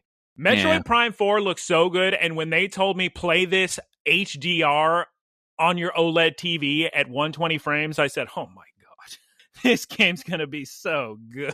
Metroid Prime 4 looks so good, guys. Are you kidding me? I just hope it sells. None of the other ones do. No, this one's different, girl. Really leading strong with a Metroid and a 3D Donkey Kong. No, Metroid's great. We got a new Switch Pro 2 controller. Switch Pro 2. You can stick what do you call those guys? The headphone Joy-Con? jack. No, headphone jack. That's cool. Also, they have 2 programmable buttons in the back, which is pretty fun. That's pretty cool. You're not going to care about this probably, but they do have a bunch of new connection features with that new C button, and you get your little camera going and you're talking to everybody, and there's cool Discord style voice isolation technology, and that all looks pretty cool. That's pretty. Yakuza 0 director's cut's coming out, which makes me think, are they going to release that on other platforms? They must, right? Yeah. So I'll probably play that. Deltarune, I liked Undertale, but... Did you play Chapter 1 and 2 of Deltarune? I played some of Chapter 1, but it doesn't have trophies, so I just kind of stopped. I played some of Chapter 1, and it just didn't have the same feeling that Undertale did. Yeah.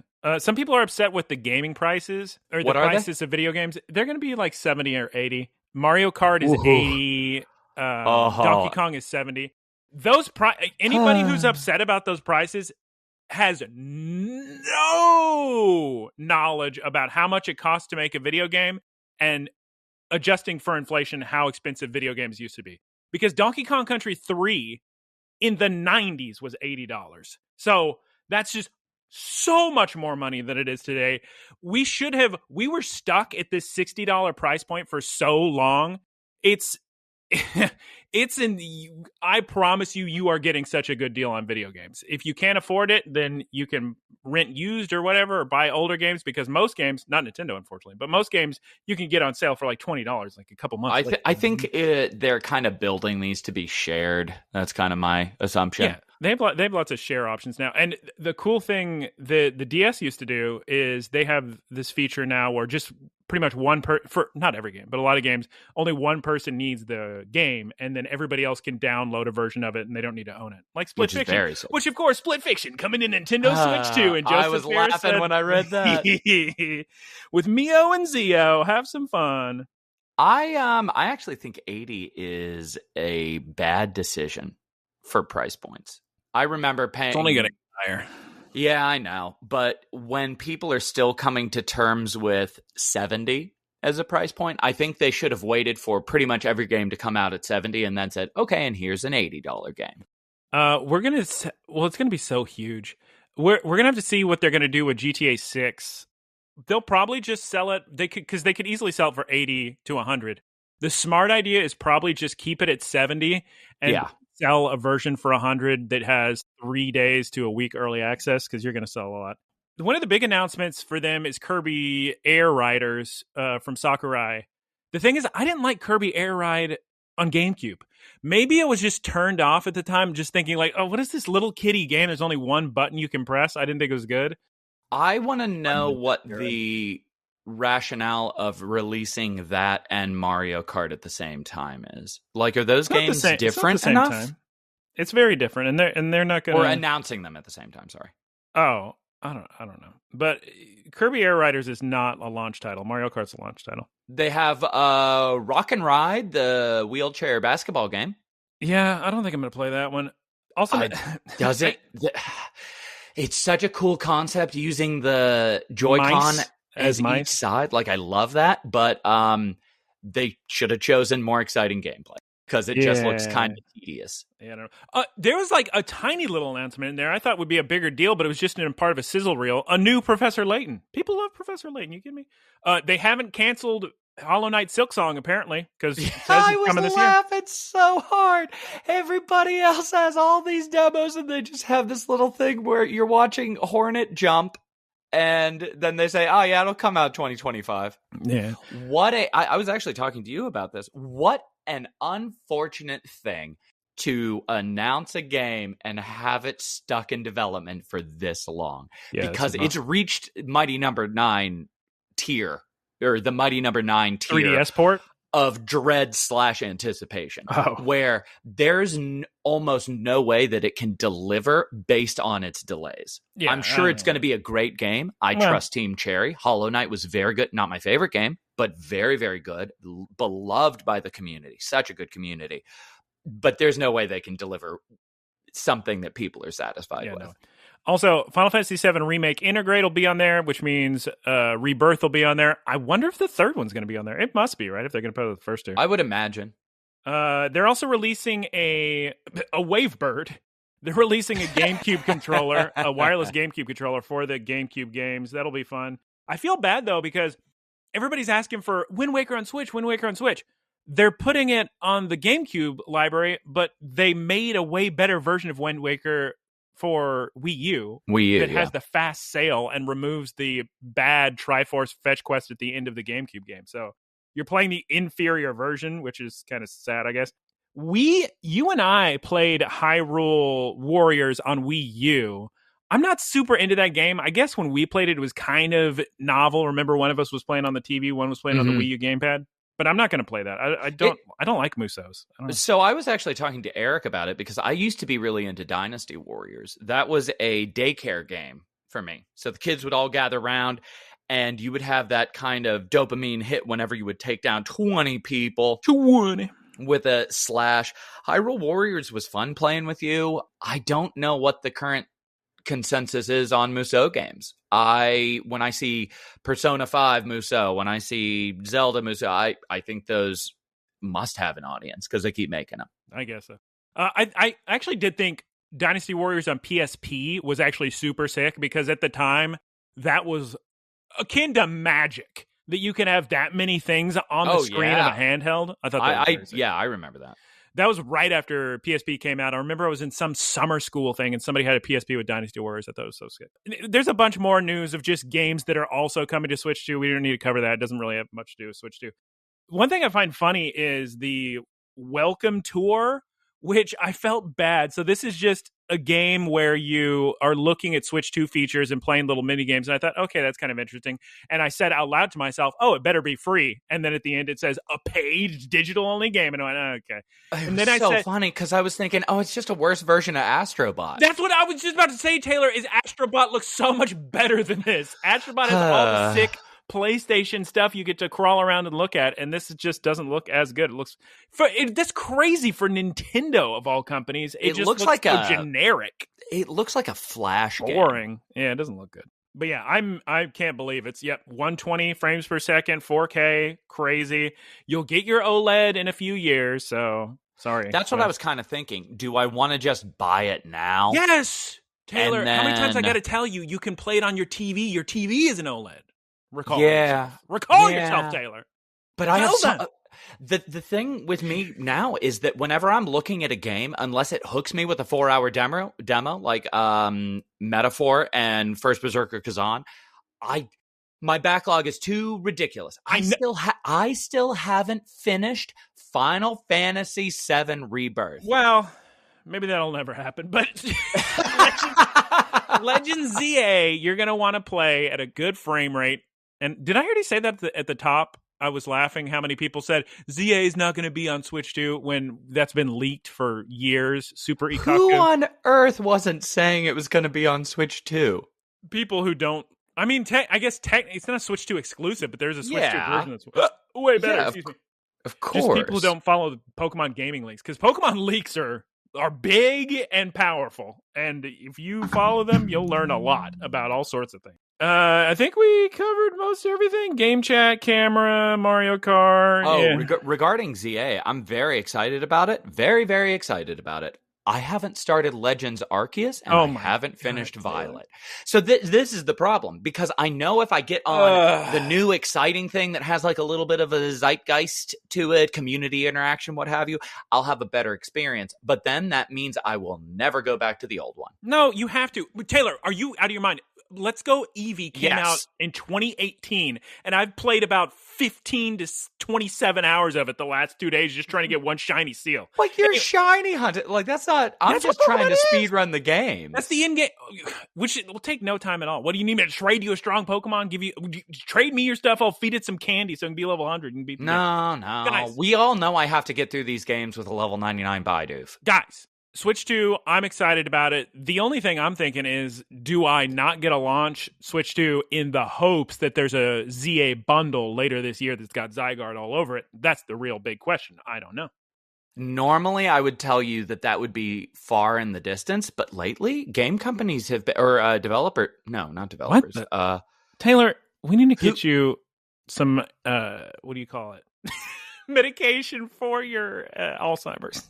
Sorry, I've been filling out legal documents for like 4 hours straight. My brain is just completely fried at this point. Going through tax returns and HSA benefit breakdown. My brain is gone right now. Who would be in charge of releasing a themed console? It would be Nintendo, correct? Yeah, but they work in partnership. But the thing is, Legends Arceus didn't get a console bundle. Sword and Shield got a Switch Lite. Scarlet and Violet got a OLED. So that is awful close to the launch. I don't know if they're gonna make one. Well, what I would normally say is that you just buy it and then trade up for it, maybe. Yeah. But companies have been really releasing themed consoles very soon after others. Like there have been a lot of themed consoles released recently. Really? I can't think of any. Anyway, guys, thank you for listening to us discuss a few things in the Switch 2 presentation. I'm excited about it. Taylor sounds a little less excited about it. I was gonna say, rate your excitement. What's your excitement score for the announcement? Well, it was a whole hour. There's a lot of stuff there. It's probably like 8.2. If they gave me Final Fantasy IX and Master Chief Collection and 3D Mario, it'd be in the 9s. The thing is, maybe 8.4. Okay. If I saw a Final Fantasy IX remake, it would just make me realize I'm going to buy that for a PlayStation. Master Chief Collection, I'm not super looking forward to. Like, we gotta play Reach. Yeah, we will. On the PlayStation. But it's not like one of those things where I'm, up at night thinking, we haven't finished the fight. Well, we did finish the fight. That was 3, but kinda. Yeah, I guess. We beat 3. ODST. We CRT. beat ODST as well. Yeah, CRT Troopers. We remember. All right. So I'm very excited about the Switch 2. The only thing I'm not excited about is that it's not an OLED screen. That's it. Everything else is fantastic. It'd be so dumb to release it OLED because then releasing them. Okay, final things. I'm going to end on 2 final sentiments that people seem to not realize. For everyone out there who said it should have been called the Super Switch. Yes, that's a cool sounding name. I agree that it sounds cool. That decision would have cost them millions of dollars. Releasing this console with an OLED screen would have cost them millions of dollars for 2 very simple reasons. You call it Super Switch, people are going to think it's like Wii U and not the successor. You call it Switch 2, people realize it's the successor. You release this thing as an OLED day 1, then people are just going to be happy with it. They're not going to buy a second one when the OLED comes out, just like we all did for Switch. So you have to release an LCD the first round, and then I'm not. OLED. Yeah, I'm not saying they're not justified and they just made a bad Valve decision. Did to you. Exactly. That's all I'm thinking about. You fool. I was so happy with my decision to wait to buy the Switch until the OLED came out. I buy Steam Deck day 1, and I'm still salty about it. Yeah. I'm still furious with Valve for releasing an OLED right after. And all I'm saying is OLED is sick, yes. But if I'm that concerned about what the screen looks like, I'll play it on my OLED television. And that concludes my Nintendo Switch 2 presentation. This went longer than I thought. Taylor, what are your closing remarks before we throw it back to us in the past to say goodbye? Closing remarks. Everybody's probably going to get one, I hope. Yeah, probably. Because it looks sick. It's not going to at the end of the day, it's not going to sell as much as Switch 1, but it will sell, even if it sells half as many, it's going to do so incredibly well. I think this was the play for Nintendo. I think that making this one of the first just console sequels, like the Switch, can be their thing. Where it's not like, oh, now it's a Super Nintendo, now it's the Nintendo 64, now it's the GameCube. Like, putting the Switch 2 up there, I think, awesome decision. This is their product. They have cornered the handheld market. And I think between that and the Steam Deck, we're going to see a resurgence of portable gaming, which is between that and Steam awesome. Deck. You know, the Xbox Portable is coming out, right? And the PlayStation, the new, the PlayStation Portal sequel or whatever, because that thing sold like hotcakes. That sold way better than they thought it would.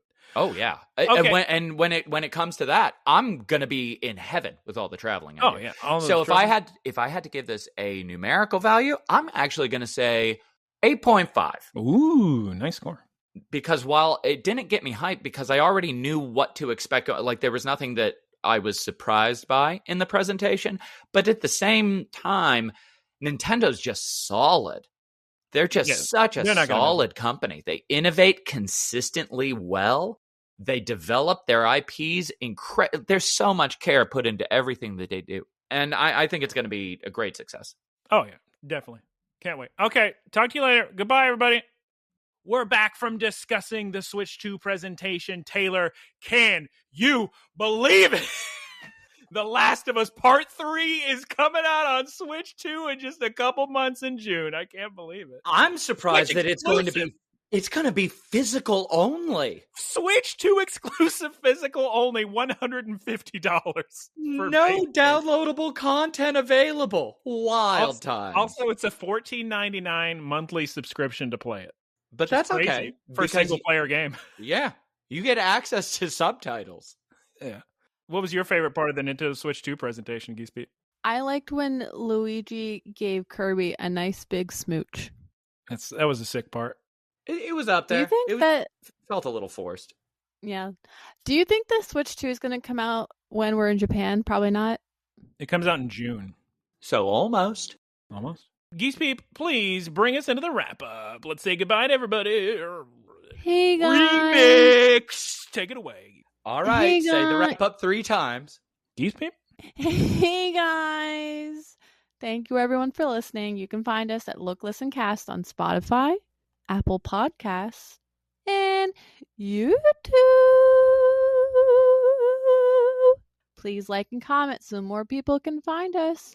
Also, thank you to Keith for artwork. You can find him at twitch.tv/KeithSquared. Shouts out to Professor Ticklebits for the website and the Boilerplate. That's twitch.tv/prof_ticklebits. Please recommend this podcast to your friends, family, nephews, nieces. No swear words, not even swear word letters, which I cut out of Geese Peep saying all those swear word letters. Also, please send your questions to looklistencast@gmail.com. We will answer them. Everyone will have a wonderful time. Thank you for listening. Goodbye. Say goodbye, Taylor. Geese Peep, say goodbye 5 times. Goodbye. Goodbye. Goodbye. Listen to all this music playing and Geese Peep says goodbye. Goodbye. Goodbye. Goodbye. Howdy, y'all. It's me, Geese Peep. Thank you for listening to the Geese Peep Productions podcast. Geese Peep Enterprises, doing business as Peep Industries, together with its subsidiaries, is a diversified worldwide entertainment company with operations in media networks, talent management, parks and resorts, multimedia entertainment, and consumer products and interactive media. Geese Peep Enterprises is a Dow 30 company.